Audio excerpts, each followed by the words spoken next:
Well, hello and welcome to episode 258 of Drink the Movies. I'm Brian here as always with Michaela. And Michaela, this week we're taking a trip back into my childhood, at least a little bit, a movie that I've liked for a long time since I was a little kid because it did a couple of things, right? It's like this kids like road trip adventure movie, but more importantly, it was a big advertisement for Nintendo, which I was a big fan of back in 1989 when The Wizard came out. So we're going to talk about all that. We're going to talk about your experience watching the movie. We're going to talk about our experience watching the movie again, and we're going to talk a little bit about the Drink the Video Games episode that I have coming out because this is partly in collab with that. But I wanted to talk about this movie this week because it features prominently in the episode that I'm releasing over there this week. So, Michaela, the Wizard, you ready to go on a cross-country journey to Video Armageddon? I'm ready. I am so ready. Because I thought I'd seen this film before, and apparently I had only seen a little bit of it. And they go to an arcade somewhere. It looks really dusty. It's supposed to be Arizona or something on their way to California, and it's not. It's a place called Ted's in Texas. I don't know why they videotaped it there. But it's like a block and a half away from where I grew up, the high school that I went to. So that's kind of interesting. It was claim to fame there. That was kind of fun. Well, there you go. Absolutely. So maybe Michaela has some inside scoop on the Wizard. I don't know. We'll find out for sure. But she does have an inside scoop on a cocktail that we're making here this week to pay homage to one of the original video game royalties here. So let's do this. Let's grab some peach schnapps. We'll grab some silver tequila, and we'll be right back to mix up this week's drink. So, Brian, talk to me. Talk to us listeners, because educate us all. What is the difference between peach schnapps and peach liqueur? So I'm not 100% sure exactly what the difference is, but I think what the difference is that schnapps are made where that ingredient is used as part of the distillate. So in the Oh, instance of peaches here, so it'd be probably like a neutral spirit and also some peaches that are distilled into the peach schnapps versus a peach liqueur, which is like a distillate that then is like back sweetened or flavored with peaches or whatever the liqueur in question is. That I believe is what the difference is between the two, but don't hold me to that. But I'm pretty sure it's something along those lines because schnapps sounds way too fancy, right? Is it what the does. what the takeaway is. Yeah, it does sound fancy. But word to the wise, if you have some like a peach liqueur, this will work just as well. Don't go out and spend Absolutely. a ton of Yep. money on, fancy peach schnapps. If you've got it, great. If you don't, just use whatever you got. And also, don't go out and overspend on your silver tequila either, because we are making a blended margarita today. And as long as it's 100% agave, you're clear to go in my eyes. You can drop a comment down below and let me know, but I'm going to go out on a limb and say that all silver tequilas made with 100% agave are the exact same. Yep, I think you're right. I'm in agreement. Tell us we're wrong. But generally, a rule of thumb from us people who drink for a living, um, you don't need to spend a ton of money on tequila if you're going to blend it. It's just, it's going to get lost a little bit. And that's sort of by the nature of it. If you're doing a margarita that's on the rocks or a drink that's tequila based that's on the rocks, but if you're going to blend it, that's a totally different thing. So if it's on the rocks, get some good stuff. If it's not on the rocks, 100% agave is perfectly acceptable here. And I gotta say, I made this drink, and I'm glad that it says for two. It really could be for three. It's a lot of margarita. It's really good. But when we found this, I was like, this is 4 ounces of tequila. All right, like, woof. Okay. That's right. We're good to go. I mean, you got to imagine, we're having these Princess Margaritas here in Reno, right? The biggest little city in the world. So of course you're going to get a big giant margarita probably there while you're doing a little gambling, doing a little prep for Video Armageddon. That's what you're going to be getting into. And yeah, we're making a blended margarita today. I don't want to speak for you, Michaela, but a blended margarita is not my preferred way to have a margarita. But if I am going to have a blended margarita, it's going to be pretty fruit forward. And I like this one a lot because it's not super sweet, which is one of the problems I have with a blended margarita that's using like margarita mix, which tends to be oversweet. This one tastes pretty fresh, and lets these flavors come through pretty well, I think. Yeah, I agree. I used to be a frozen girl, and then I started a cocktail podcast and learned how to make a real Margarita on the rocks, and that's better. But this is pretty good because you're right. It's sweet. It's not as tart as some of the margaritas that you get that are frozen as well, and I love that because it's either going to be really like syrupy sweet, or it's going to be so tart that it hurts my teeth. And this does none of that. This is fresh. It's got like we use fresh frozen peaches in it, so it's actually pretty special. So let's get into it. First of all, you're going to need a good blender.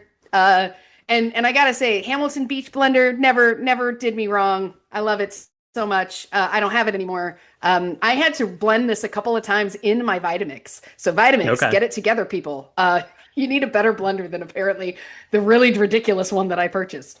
You need to get those blades sharpened or something. I don't know. But yeah, into a pretty good quality blender is what you're gonna want. I have no idea about those like Margaritaville machines. Maybe you can make that in that. I don't know if you have one of those at home.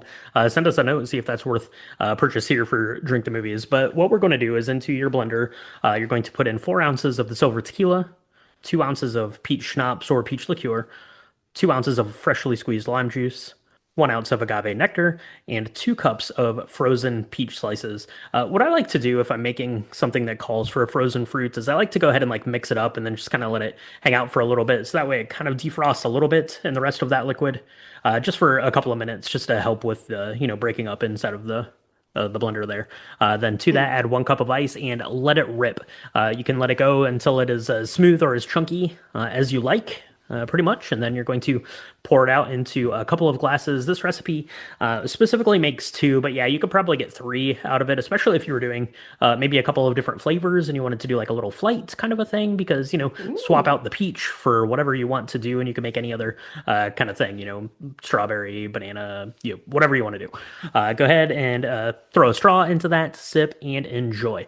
This is the Princess Margarita, of course, because it is paying homage to Princess Peach, except in 1989 we still called her Princess Toadstool, so I didn't want to make a Toadstool margarita, so peach was what we went with.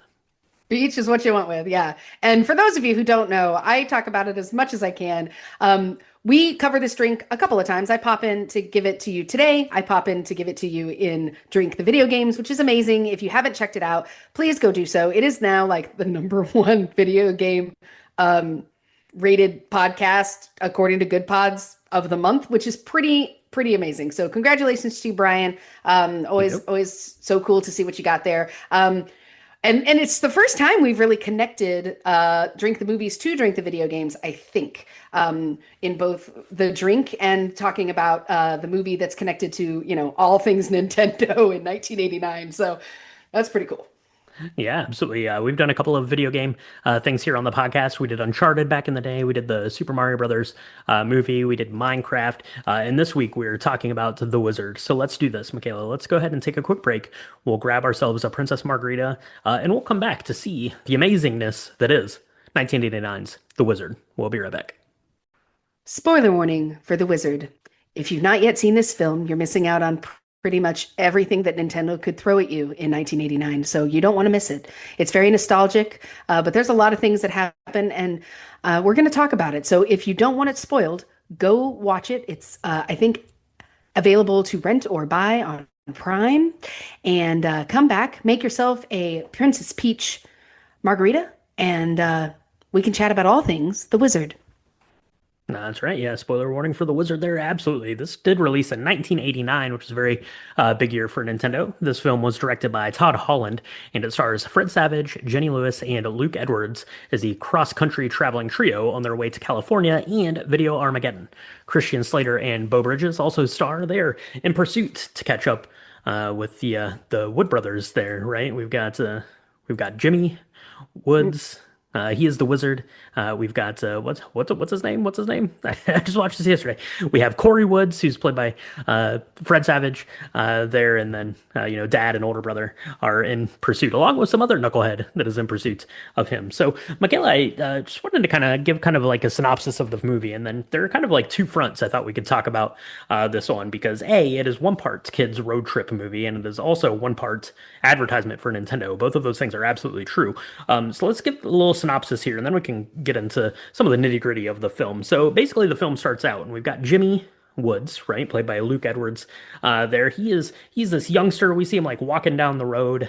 He is in hot pursuits of getting to California. I think they're from Utah, which is a long way to walk.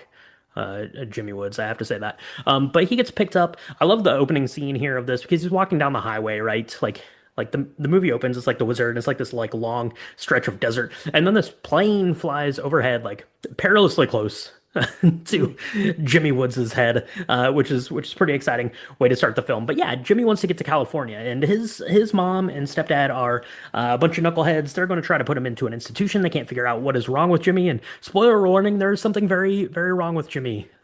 We need to talk about before the end of the movie, but we're not going to because it's 1989. So he's going to be getting put into an institution, and his brother, Corey Woods, played by Fred Savage, does not want to see that happen, right? He's upset about this. He doesn't want to see him go into an institution, so he takes it upon himself to break Jimmy out of this institution, and they're going to go on a road trip adventure to California. Along the way, they meet Haley, who's played by Jenny Lewis, and she's going to kind of help get them to California. She has kind of her own troubles and demons that she's running away from home as well, and they're on their way to California to get to Video Armageddon. So, Michaela, one part kids road trip movie, one part Nintendo ad. Where do you think we should start? Um, hmm. Let's talk about the Nintendo part first. Okay. Okay. I like I feel like that's where we should go. I do want to say the opening sequence to this I absolutely loved. The soundtrack to this film is amazing. If you were wondering what it felt like to listen to music in 1989, this Oh movie is yeah. it. You've got "Send Me an Angel," which is The soundtrack is amazing. banging.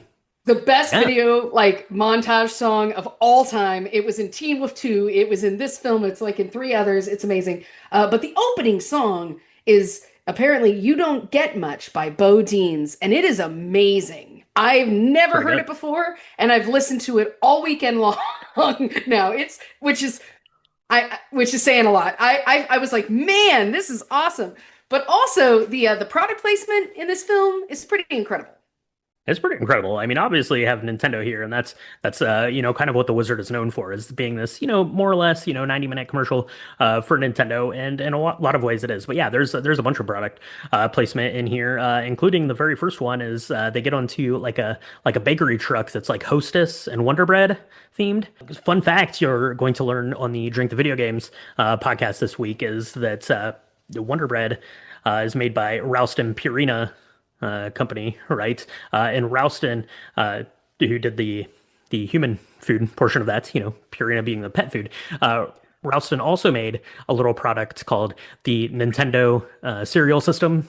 A cereal in 1989 as well. So there you go. That's how you get the product placement right there. But yeah, a lot of Nintendo stuff. So let's talk about that first, and then we can circle back and get into like the actual like nitty gritty of the movie. So this movie, it comes out in 1989, and basically Universal Studios went to Nintendo and they said, "Hey, it seems like Nintendo's about ready to take over the world. We would like to make a movie kind of featuring your products. It can end at Universal Studios. This will be like a win-win for all of us." And Nintendo's like, "Yeah, that sounds great. Give us some cash and you can go ahead and do whatever you want." So basically, that's exactly what happened. They wanted to make like the story that kind of revolved around some like video game championship kind of things that Nintendo had famously been doing. It was going to be like kind of like Tommy, like the Who. All right, the rock opera kind of thing is going to be kind of like that, except aimed at kids more so, right? Nintendo's core audience is also going to kind of play out like Rain Man, the film there. It's going to take a lot of cues from the film Rain Man as well and play it out. And yeah, Nintendo gets a lot of press there. Like everyone in the whole movie is playing it. My favorite like part of it is they're like going around like hustling these dudes, and it's like these like super like old like business dudes. Were they around playing Nintendo arcade cabinets in 1989? I doubt it, but it's still pretty fun. It's still pretty fun. Everyone's playing video games. We get to see a lot of video games. We get to see a lot of stuff about video games. We get to see the coolest, the power hand, the power glove, man. That The whole Power scene. Hand, the So for Power Glove. anybody, It's any, so rad, or it's it's so so cool. bad. Like, well, the way they open it up, he's got this case. He opens it up. He does that racing game. By the way, Power Glove. I never got one because I didn't have that kind of money. I mean, I don't know, it was like $100 for the glove plus the gate. I don't know. It was expensive. But it looked really cool. A friend of mine had it and she used it two whole times and then put it in a box and never touched it Yeah, again. yeah, it's Um, terrible. Is it terrible? Okay, yeah, because it makes it look like it's the coolest thing I've ever seen. Like it's got like this It's amazing. thing. It looks It's like the coolest it. thing that ever existed, Yeah, and it was terrible. but It'd be like if you apparently it would be like if you bought a Porsche and there was just like a bicycle like underneath of it. yeah, yeah. No, it looks great, but it apparently in practice is terrible. But that scene is really cool. You get this like it's almost like a Western in a way because they're on a voyage. You know, they're going across the land, and the only way that they can make cash is that they they basically take their little brother Jimmy, who's really, really good at video games, and they fight and they like hustle. They hustle all these people until they get to Reno when they really they walk into a casino and they ask one of the truckers to like bid on craps and which is kind of funny. But yeah, there's the product placement, like I'd forgotten how little the Nintendo was because I was little when I got it, and so it seems huge. And so now when you're watching like Beau Bridges, who's kind of this big burly guy, like playing Mm-hmm. this little baby, and he's like totally hooked. And I think that that was kind of neat. I bought that way more than I bought like the two older salesmen in the back of an arcade or in the back of a gas station playing a game and then wanting to like win, bet this 10-year-old for money. Not the most believable story, but a good one either way. But a good one. Yeah, absolutely. They're trying to hustle their way across. In a lot of ways, the wizard walked, so Marty Supreme, Best Picture nominee, could run this year. Basically the same story if you think about it.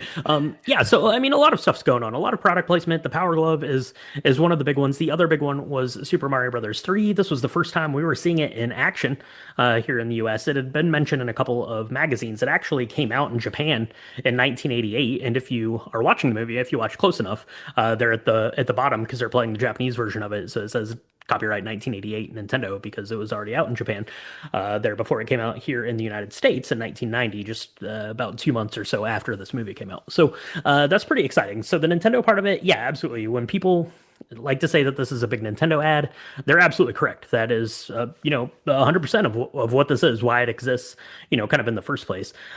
Let's talk about the road trip, like the actual like movie part of the movie here right now. You have Fred Savage who's coming in to do this. Fred Savage, like I don't really remember this because we would have only been like 8 years old when this came out. But Fred Savage at the time, I think, he had already been nominated for one Emmy Award, I think, for the Wonder Years. Like Fred Savage was like massive star to come in and be in this thing. Yeah. No, he was. I mean, this was pretty As far as like 12-year star-studded. old kids could be massive stars, he was huge. Yeah. Oh, yeah. Because he'd done Princess Bride like the year before, so he's breaking into like the movies. He'd been in the Wonder Years for a couple of seasons, I think, by the time this aired. Yeah. I mean, as a student star or a student, as a kid star, you can't get much bigger than Fred Savage was in 1989. And you also had Christian Slater, right? He had done gosh, He had done Heathers that he same year, does. which came out Yep. earlier in the year. Yep, he'd done Legend of Billie Jean, which did really well. He did the Pump Up the Volume, I think, at this point. Yeah, he was a big star. It was before he was in Robin Hood, Prince of Thieves, but he still had the same like kind of buck you dad. I'm saying it nicely for the kids, but he very Mhm. much didn't like his dad. He didn't like his ex stepmom's new husband. He didn't like his ex stepmom. He's very much like bucking the whole system. Beau Bridges from the Bridges family, right? Like, I mean, there's some pretty good acting chops in this film. hmm Yeah, absolutely. So everyone kind of comes together for this thing, but ultimately it's a tale of the two Woods boys there, Corey Woods and Jimmy Woods, who is trying to get to California. Right, it's carrying around his little lunch pail. We don't really know why they're trying to get to California or why he is trying to get to California, but Corey Woods is basically going to be like, yeah, I'll take you to California. I want to get you out of this institution. We can go there, and of course, I think he's meant to be like 12. I think Jimmy is meant to be like I don't know, like nine, I think 9 or 10, something like that. How do you like a 12-year-old and like a 9 or 10-year-old like get to California? Well, you don't get there on the bus because you only have like $6. Corey Woods, what Yeah. are you even talking about? Do you not like even as like a 12-year-old? I think I probably knew that $6 was not enough to get from like Utah to California, but I digress. I digress. But along the way, they're going to meet Haley Brooks, played by Jenny Lewis, who's like a rock star now, which is pretty awesome. She had been in Troop Beverly Hills, so she was probably kind of like an up and coming star at the time too, which is pretty fun. But she kind of overhears them, he overhears their plight, and they kind of bond over the Nintendo, of course, playing Double Dragon there, but B, kind of the need to get to where they're going. She is from Nevada. We don't really know like how she ended up like in Utah, I guess is where they're at right now. So she's like trying to get Mm. back home kind of, and they come up with this plan. Basically, they can kind of hustle their way across country, and maybe the ultimate goal is then to get to this Nintendo championship game, the video Armageddon, win 50,000 bucks. That's going to be good for Corey and Jimmy. They can bond along the way, and Haley can get half that cash so she can settle some things up for herself. So I don't know, Michaela, getting into this like story, and it's like a tried and true like road trip kind of tale, right? You make a little bit of progress, you get like a setback, and it's kind Mm. of that. But we're seeing these kids, kind of bonding together and learning and helping one another out and becoming a little bit more cohesive as we go. Yeah. Yeah, it's interesting. I mean, Haley's like this like rough and tumble kind of girl where she knows where to go and like hide out. She says that she knows truckers really well, but then like the first thing that happens is they get swindled by these truckers. But she's For like 30 like bucks, yeah, you like cow farmers, come on, get out of right. here. Come on now. It's interesting because at first they kind of don't like each other. She's like, this is just a business deal. But then of course they end up really liking each other. And like I love the scene where they end up at an arcade, and they go against this guy Lucas who's got the power glove, right? And uh, Corey is like, "Well, keep your power gloves off my girl." And I'm like, "What is this?" And she's like, you didn't have to say that." And so like this angsty, like, "I like you" kind of thing is kind of cute. But I really love the way this keeps coming back to the story of why Jimmy is so challenged, right? Like everybody Mhm. thinks that something and they kind of dance around it. So at the very beginning, I thought that it was his mom that had died. And Yeah, then I'm okay. putting two and two together and I was like, wait, okay, all right, it's not his mom. And he's carrying around this suitcase, this little baby lunchbox. It's yellow. And, on the inside, I'm like, there is either like money in there, or maybe there's like a video game that he knows how to play or something. But it's Mhm. actually so much more heartfelt than that. There's some kids that come and try and take his money after he hustles the heck out of them, and they open it up, and it's all of his baby sister's stuff. And he had a twin sister who died 2 years prior to this story, and she drowned right in front of him. And he was so small. I mean, he was probably what, 5 at that time, I Mhm. guess, 5 or 6. Yep. So, there was nothing for him to do, and he feels really powerless. And so since then, he's not really spoken. And so it's at Mhm. this time, it's like against all odds. They've lost the money to the truckers. They won some back again. And they lost it again to these other kids that come out and try and, take the baby stuff out of the uh, lunchbox. The Haley gets mad at him, and they're like, we're never gonna make it. And then all of a sudden he says, I don't want to stop playing. I want to keep going. And so now that he's spoken, it's like this super heartfelt moment, and they try to make their way to California once again, and get into this video game extravaganza. What is it? Video game Armageddon? Is that Video arcade Armageddon. Armageddon? Yeah. Video, Uh, video Armageddon. Yeah, absolutely. That's where the ultimate destination is. Yeah, you get to some other fun stuff, right? Haley does say that she knows truckers, which is proven to be kind of false there in the beginning when they get robbed by these adults over like 30 bucks. What are you even doing? But she does call up a friend, Spanky, who's like a truck driver, so that seems good. He goes and he like plays craps on her behalf, which is pretty fun, right? Get the gambling out kids, so that's pretty good. That's pretty good. They make a lot of cash, which you're going to need to call into the Nintendo Power hotline to get your tips on how to play these video games. That's nice. So I like that, and then she's going to call on him again because she's going to need a little bit of assistance from some truck drivers because we have a bad actor here, Mr. Putnam, played by Will Seltzer. I'm not really familiar with Will Seltzer. He reminds me of the guy from uh, Raiders of the Lost Ark. Just kind of the way that he looks there. mm, What's his mhm. name? Tote. Tote in Raiders of the Goat. Lost Yeah, Ark. yeah, yeah. I Um, think so. but he's there. He's basically like a bounty hunter for like runaway kids, which seems like a pretty skeezy profession to be quite honest. And yeah, keeps having these run-ins with Christian Slater and Bo Bridges' character, which is always pretty funny, right? There's some contention there as he's trying to get the one up on him. So I've always liked that. I always liked to, when like the truckers like barrel down on him and he gets his just rewards for being such a jerk through this whole thing. But yeah, eventually the kids do make it all the way to L.A. Right? They end up getting taken there. Spanky, of course, takes them all the way to L.A. It seems a big plot hole right here for me. Haley, why did you not just call Spanky like in the first place and be like, "Hey, come pick me up and take me to L.A.?" Which would have been a lot easier than jumping through the hoops. But you needed that time for the team to come together. You needed that time for Jimmy to get really good at all these video games that he hadn't played yet. So that's pretty good. That's pretty good. He drops him off at Universal Studios, and I love it so much because we get the video Armageddon, but we also get some behind the scenes of Universal Studios. We sure do. I want to talk about a couple of things.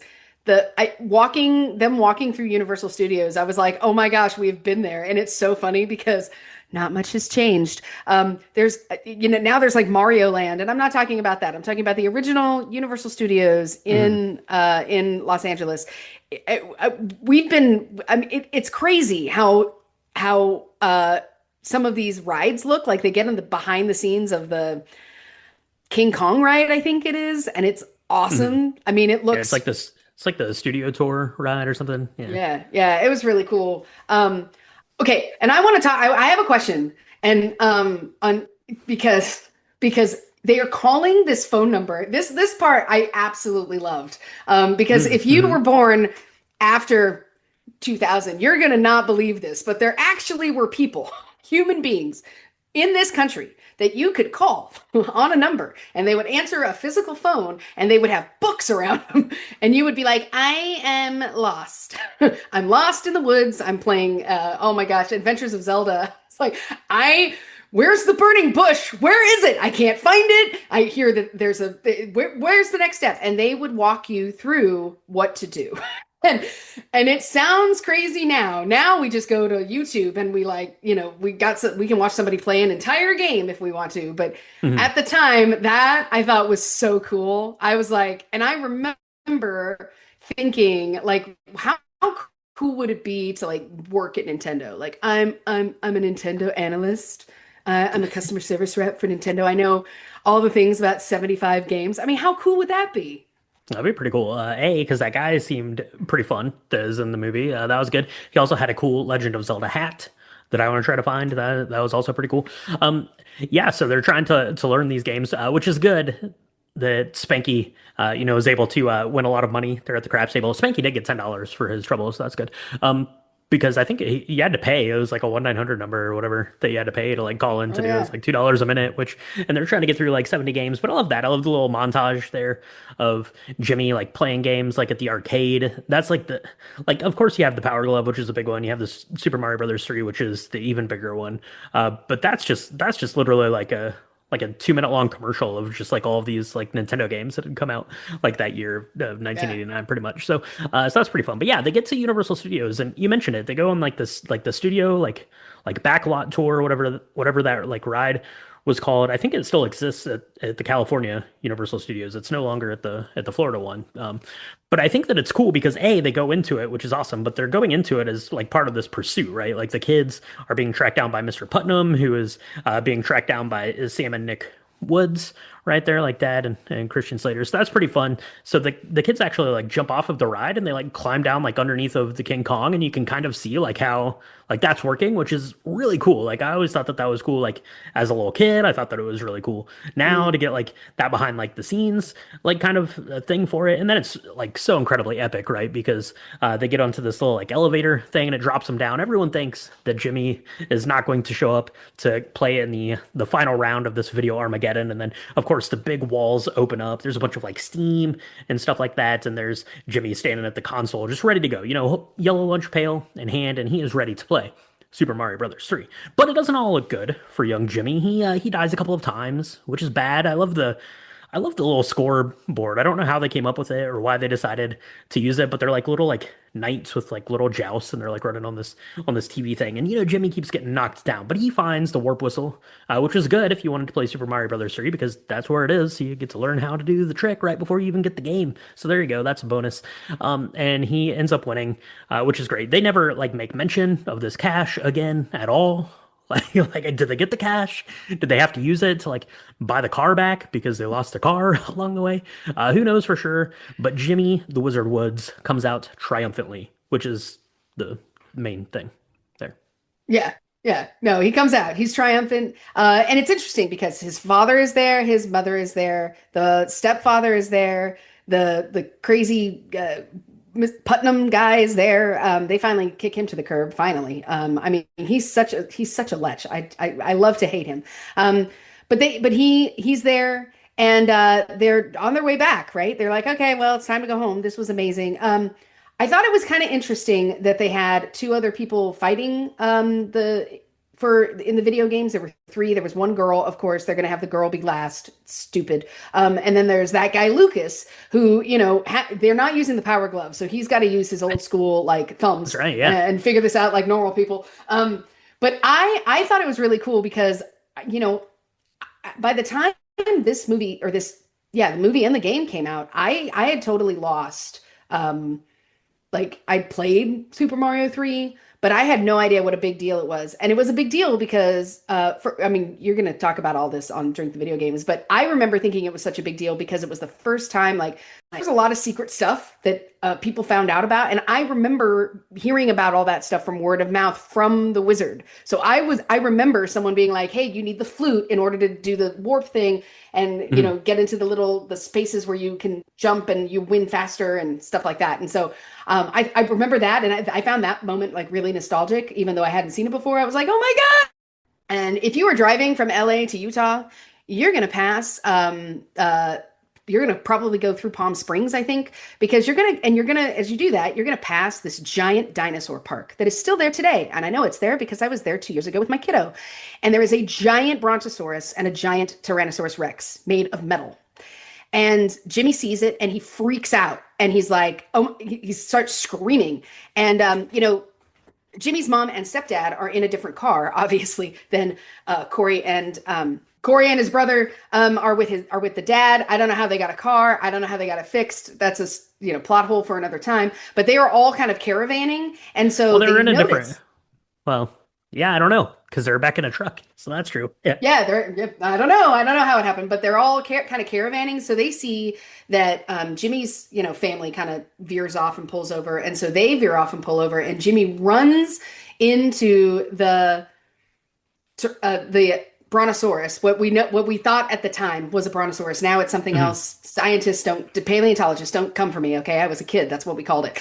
And I've been there, so I loved it because he's climbing up, and it's real. Like that is, I think they filmed it at that place because it looks Mhm. just like that today. And then he goes all the way to the top, and then that's where he sets this lunchbox full of all his sister's things. And you finally realize that the reason why he was saying California over and over again was because it was the one time where they were all really happy and they were all together. And it's very heartwarming and touching and sad. And you immediately see Beau Bridges, who's the dad, and the mom kind of soften towards each other Mhm. because you don't know what happened. Um, uh, Not so fun fact: most marriages don't survive the death of a child. It's just Mhm. something that kind of happens, and so you're not real surprised. But they don't have to hate each other. Like there was a time when they were all really happy, and I really loved that. I thought that was so. I mean, this is a video game movie for sure. It's a Nintendo commercial, 100%, but it's also a really beautiful story about like brothers trying to come together and a kid who really just wants his family to kind of get along, and he misses them all being together. And I think that's really sweet.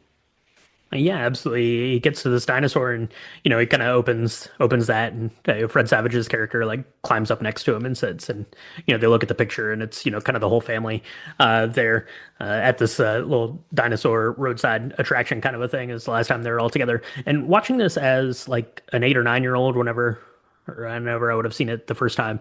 And then watching it again this week, I'm like, dang, why'd you have to go like so hard, like on like this like heartbreak of this story here, at that. And it's really kind of neat and I guess kind of interesting that they went like so like so like emotional with like the backbone of this story that was meant because like literally like 100 seconds before this, like we're like celebrating like the launch of a new video game, basically, and then all of a sudden it's like, oh, you wanted to come here this whole time because it's where your twin sister who is dead was the last happy with everyone. Like that was the last like happy moment of your life. That I'm like, whoa, like what are you even doing? But yeah, I love that stuff, and like I think that it doesn't get enough credit kind of for that part of it because yeah, I mean, there's a lot of like cheesy lines. Yes, it's a whole like big commercial for, Nintendo and all of these games and stuff like that. But it's also like this, like, kind of like really like heartfelt, like family drama kind of a thing, like on the backside of it. And I love that. Like I said, I loved, when Fred Savage kind of is the one that, climbs up there and Fred Savage was doing Wonder Years for a couple of years at this time point, and he has like the gravitas to like pull that off, like as like a 12-year-old or however old he was, at the time, which is pretty neat. And then of course Jimmy climbs down and hugs Bo Bridges, and you're like crying at this point. But there's a couple of times, like earlier in the film, we see like Jimmy goes out and he's like putting these like popcorn buckets, like building these things. That's been kind of a recurring theme for him, where he's just trying to like build, kind of these little fortress things. And Haley's like, oh, he's jealous of me because you're like his best friend, like you're like the only person that he has left. Because Jimmy feels like he's been obviously lost his sister, but he feels like he's been abandoned by his like dad and older brother. He feels like he's been abandoned by his mom and stepdad, and stuff. So you see like that like all kind of clicking together here in the last second, and I'm just like, holy smokes! It's like a rug pull. Like at the end of this Yeah. movie, you're like yes, warp zone baby, and then you're like, oh snap! There was a lot of deep-seated trauma that no one cared to address in this kid. Yeah, like ever. Yeah, it was kind of a punch to the gut halfway through. Because again, I was kind of lost. I was like, something's happened, but they're just not going to talk about it. And I love how they bring out the story, but I also was like, ooh, it's a lot. It's a lot for a kid. And this was targeted to children. I mean, I guess this was 1989's version of Neverending Story. Artax didn't die. Spoiler warning for anybody who's not seen that. But like this was, I mean, this it was heavy. It was really heavy, and you see growth in all of the characters, even Jimmy, right? Um, the relationship between Christian Slater's character, which is the oldest son, and Bo Bridges, the father. At first they don't see eye to eye on anything. He is doing whatever he wants. He doesn't care about what his dad says. His dad's really trying, but his dad can't even cook a decent meal. Like, and they kind of blame each other. And by the end of it, they haven't fixed everything, but they at least are like, they have some respect and are kind of seeing each other as more from a more empathetic place. And I gotta say, I mean, I hadn't really seen this. If I did, I totally blocked it out. So I was a puddle. I mean, no surprise, Michaela is the one here with all the tissues, but I thought that was brilliant. I really liked that, and I really liked how at the end, they all get to go home together because the stepmom realizes that she's been a total witch the whole time. She just, she doesn't need to institutionalize her child because he has dealt with severe trauma. Maybe he just needs to go to therapy. That'd be nice. That'd be cool. That'd be good. Like, That'd be good. that'd be all right. I guarantee there would have been somebody to help him even then. So I don't know. And then they kind of go off together, and they're in the back of the truck, but they all have seatbelts on. And I thought that was really important to mention. My dad would have loved that. He would have been like, "See, Michaela, they all have seatbelts on." That would have been cool. Well, if you're Anyway, gonna so they ride ride, off in the sunset, and that's great. you're gonna ride in the back of a truck all the way back to Utah, or I guess you have to swing by Reno to drop off Haley along the line. But yeah, all is well that ends well there. Jimmy gets to leave his sister there at the place where everyone is happy, and that's nice. And maybe now the family can start to heal, which is a weird takeaway from this video game commercial of a movie. Apparently, there is like a it's not even like a director's cut, but there was like so much like cut footage, like 2.5 hours long of this thing that really like explored like kind of like the backstory and like kind of the home life for, Mm, Corey and Nick, at home, with Jimmy and like that kind of stuff. So that'd be kind of interesting. Apparently, like I think it's like Shout, like DVD Factory or something, put out like a oh, special bonus edition of this that has, a lot of that cut footage from there. But I don't know, like this movie is interesting to me in a lot of ways because, it came out in 1989. Like I said, we would have been like 8 years old when it came out. And I think like if you were a kid, right? Like if you were up to like, I don't know, 16, 17 years old, like you were probably like on board with Nintendo, and this probably resonated with you a lot. But one of the things that gets glossed over in this movie is that people that were older than that, like, had no like kind of appreciation or like understanding of like what video games like even were or could be at the time. mm, Like it was like this like whole like totally like new like contraption to people at the mm, time. So I think like there was a huge disconnect. Like, all the like film critics and stuff are being like, oh, this is just a commercial for that company because, you know, not to like, I guess being like a kid that shouts at clouds, but your like parents just don't understand. And I think that that was true in a lot of ways. And that was what this movie was meant to do, was to like introduce the Nintendo as like this behemoth of a thing that was going to be here forever. yeah. Well, and I really liked they tried to build some connection where the dad is finally like, oh, I'm into it. Like Christian Slater is like, they get into a fight, and Christian Slater's in this one hotel room, and he's like, I'm gonna hook up my Nintendo, which apparently you could just bring with you. Never knew that. My parents totally lied to me. It was in the Um, back of the truck. Did you have a truck? yeah, You needed a truck. I did. It had a But tree and a Nintendo in it. what's up with the tree? I'm sure there's footage that explains all of that. He was an arborist. I don't know, They but had a I landscaping think. company. Oh, Woods okay. Landscaping I from the missed it. hat. Come on now. Oh, from the hat. Got it. Got it. Got it. Sorry. Yeah, I think too, like it's so 80s, like late 80s, early 90s, where it was like parents just don't understand as well. Like it was, I mean, you want to talk about layers in this movie, right? It, I mean, that really set a platform for how we were going to feel about everything as a kid. It was like your Mhm. parents don't understand, they're fighting, you don't know why they're not together anymore. You don't know why they hate each other. You don't know why like they're not even allowed to see each other anymore. I mean, and the kids are like, I don't get it. I just want to see my brother. Um and on top of all that, it's like, yeah, you don't know what a video game is, but if you gave it a shot, you probably enjoy it. You might not love it. You might not be doing it 18 hours a day the way we're doing it today, but you could have a little appreciation for what it is and have that be a way to connect with your kid, which ends up what is kind of what happens between the oldest son and the father, which I thought was really cool. It would have been cool to tease that out just a little bit more from a video game Mhm. perspective. But yeah, I thought that that was neat. I thought that was really interesting. Yeah, and it's kind of this snapshot in time, which you just kind of brought up there as well, because then, like, after this, like, you get into the year, I don't know, 2000 or something, and video games by that point were, this cultural mainstay, the highest grossing, like, forms of media, like, that there are. Like, even Super Mario Brothers 3 at the time, I think, was the second highest grossing piece of media of all time behind Michael Jackson's Thriller, I think, at the time that it came out. So, I mean, like, from that standpoint, then, like, video games became like part of like the culture. So I think then like after, like I said, about 10 years or so after this movie came out, like it also like didn't make any sense. Like if you didn't like experience and live that.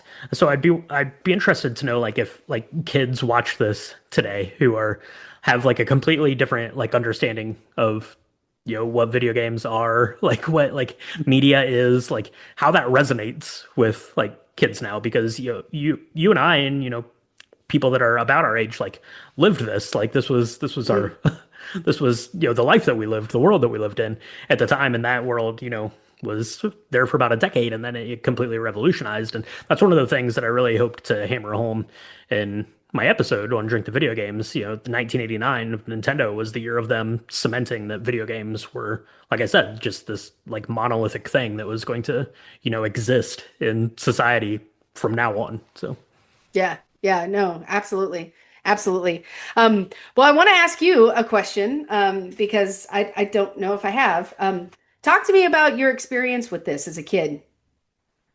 I yeah, mean, so I you don't. you you have some and Yes. I do not. So I do have some. So yeah, so this came out in December of 1989. So it would have been 8 years old. I don't remember seeing this at the movie theater. I'm not 100% sure that I did or would have seen it, but of course, I know I was a big fan of the Nintendo. We had gotten our Nintendo Christmas of 1988. So, I had had it for about a year at the time that this movie came out. And so I was like the perfect age. I was the perfect like consumer for this movie, 100%. But I don't remember seeing it at the movie theater. I may have, and I just don't remember it. But I remember watching this movie a lot. So I'm guessing that I recorded it, probably not even off of like an HBO thing. I probably just recorded it when it was on like a Sunday matinee kind of thing, or whatever, commercials and all, and just watched this a bunch, growing up because yeah, I mean, it was fun like for the Nintendo like product placement and stuff like that because video games were expensive, so beyond like the 10 games or so I had, even that's one of like the points in the movie is that Lucas had like 70 some games, which is like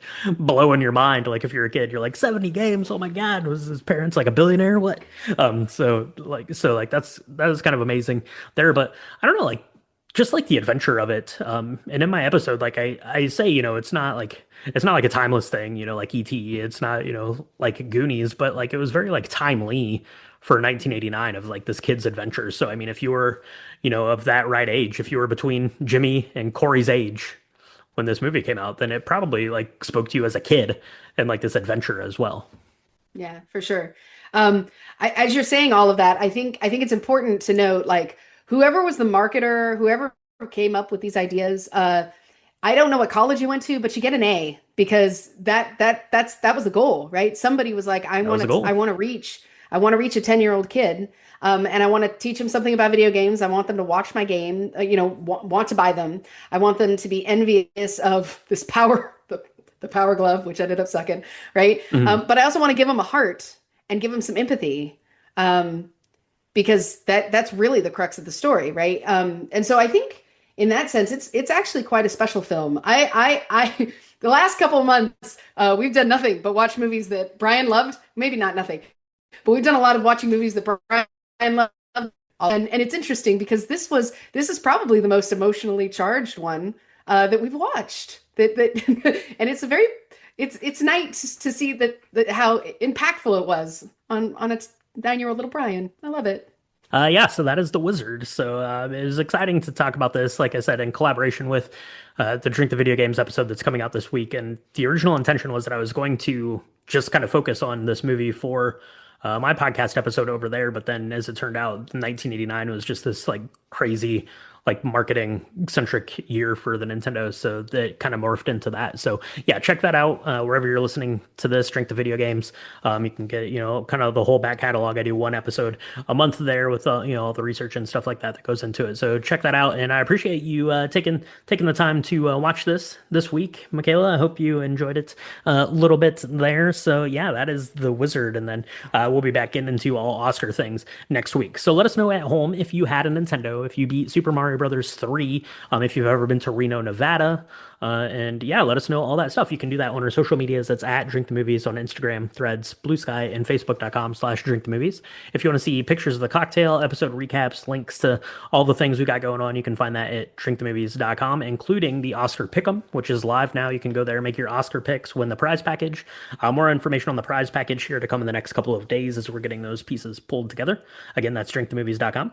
And if you want to get bonus content, bonus episodes, cocktail chats, hangouts, early releases for these episodes and for Drink the Video Games, you can find that on our Patreon. It's patreon.com/Drink the Movies. We appreciate our patrons so much. Michaela, as I said, Oscars next week, all out Oscars for the next 3 weeks here on Drink the Movies. So people are going to want to make sure that they're subscribed and following along. So where can they do that? You can find us on Apple Podcasts. You can find us on Spotify. You can find us on Good Pods, anywhere where Spotify podcasts are supported and distributed. We do 2 drops a week here at Drink the Movies. We do our lobby bar, which talks about everything that's going on at the box office and makes a cocktail that everyone, even you, can make. And then we do our deep dives, like the one you listen to right here, right now. If you subscribe, there's a subscribe button. You can also like us. You can leave us reviews. You can leave us comments. It's amazing. The community is awesome. And it is because you all have made it. We just are here doing the best job in the world.